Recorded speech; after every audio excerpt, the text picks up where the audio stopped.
आज बन रहे हैं बिना प्याज के चटपटे से मंगौड़े। मंगौड़े जितने ज़्यादा चटपटे हैं उतने ही टेस्टी भी हैं और साथ में बन रही है बहुत ही स्वादिष्ट हेल्दी खजूर की चटनी। तो चलिए देखते हैं उसे कैसे बनाएंगे हम। अगर आप घर बैठे बाहर की टेस्टी रेसिपी खाना चाहते हैं तो सब्सक्राइब कीजिए मसाला किचन को और बेल आइकन दबाकर ऑल करें ताकि मेरे नए वीडियो का मैसेज आप तक आ सके। मंगौड़े अक्सर हमें बेहद पसंद आते हैं। बाहर से क्रिस्पी होने चाहिए लेकिन अंदर से ऐसे नहीं होने चाहिए कि कोई खा नहीं सके। अंदर से उसकी सॉफ्टनेस भी बरकरार होनी चाहिए। यही क्वालिटी होनी चाहिए मंगौड़े में। मंगौड़े तो अक्सर हम कई बार बनाते हैं पर यही जो बैलेंस बनाना पड़ता है वो है खास मंगौड़े के लिए। तो चलिए सबसे पहले हम देखते हैं आखिर हम इस मंगौड़े में डाल क्या क्या रहे हैं। अक्सर वैसे तो हम हरी दाल जो छिलके वाली मूंग की होती है उसी से ही मंगौड़े बनाते हैं, लेकिन आज मैंने थोड़ा सा चेंज किया है। रिजल्ट देख के आप भी उतने ही खुश हो जाएंगे। चलिए मैंने लिया है 1/4 कटोरी पीली वाली मूंग की दाल, 1/4 कटोरी चना दाल और 3/4 कटोरी लिए हरी मूंग दाल जो छिलके वाली मूंग दाल जो एक्चुअल होती है मंगौड़े के लिए। ये तीनों दालों को हम भिगो देते हैं। 1 से 1.5 घंटा भिगा दिया काफ़ी है। अगर बहुत जल्दी है तो थोड़े गर्म पानी को भी डाल सकते हैं आप इसमें। अब इसमें हम प्याज लहसुन चाहे तो डाल सकते हैं, पर अगर त्यौहार की वजह से अगर आप प्याज लहसुन नहीं खाना चाहते तो चलिए देखते हैं इसके अंदर सॉफ्टनेस बरकरार रखने के लिए हम इसमें क्या क्या डालें। यहाँ मैं ले रही हूँ खूब सारी पालक क्योंकि इस वक्त हरी सब्जियाँ काफ़ी अच्छी आ रही हैं। खूब सारा हरा धनिया, बहुत सारी हरी मिर्ची, अदरक, आलू जिसे हम ग्रेट करके डालेंगे, कच्चा आलू है, और एक गाजर है जिसे मैं बारीक करके भी डाल सकती हूँ, ग्रेट करके भी डाल सकती हूँ। और उसके बाद भी हरा लहसुन इस वक्त बहुत सीजन का है और प्याज भी है, आप चाहें तो वो भी डाल सकते हैं, पर आज मैं नहीं डालूँगी। अब मैं गाजर को, आलू को, पालक, धनिया, हरी मिर्च, अदरक सबको ही चॉप कर लेती हूँ।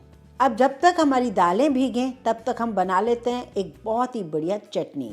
हरी चटनी मैंने आपको कई बार रेसिपी दी है बहुत सारे स्नैक्स के साथ। आप अभी हमारे 2-3 स्नैक्स पहले के आप देखेंगे तो उसमें हरी चटनी बहुत ही अच्छी बनाई है।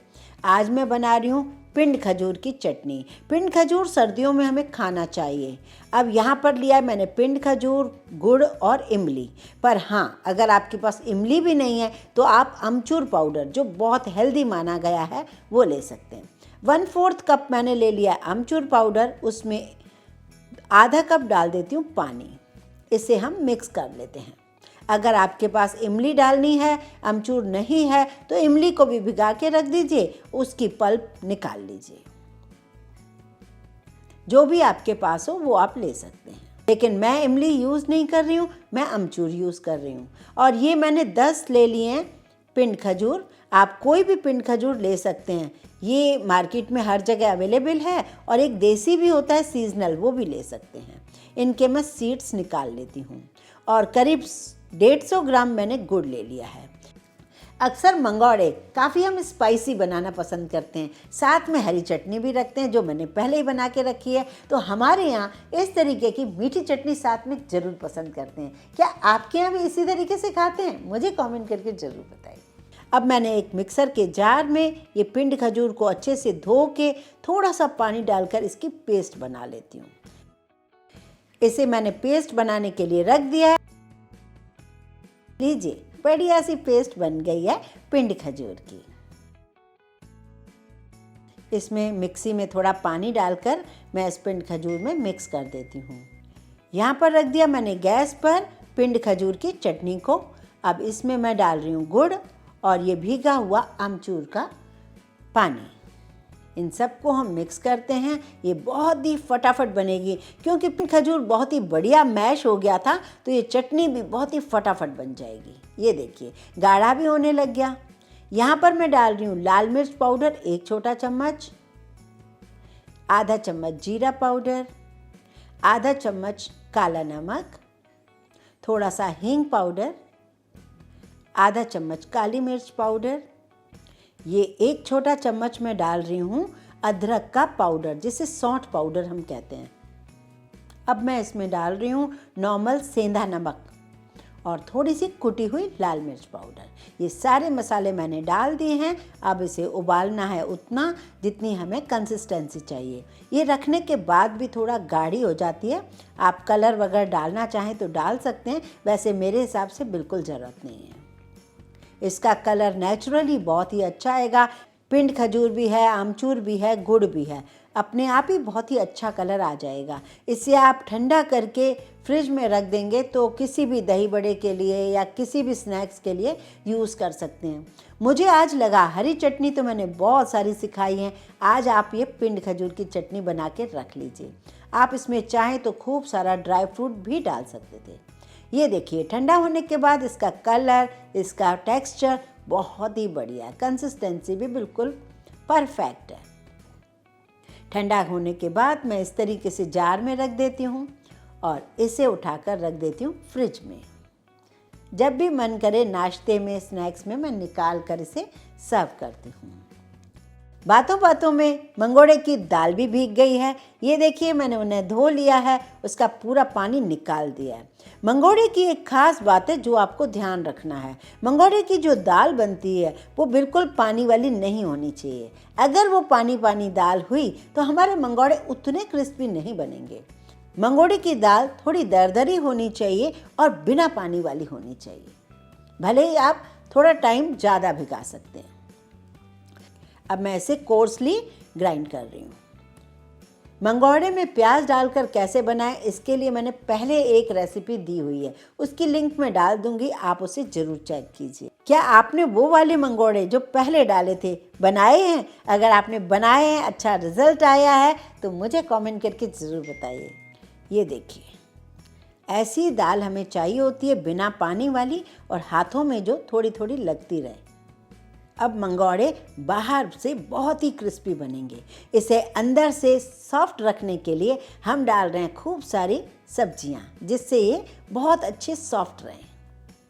मैं सारी चीज़ें इसमें काट के डाली हैं, वो मैं सब डाल रही हूँ।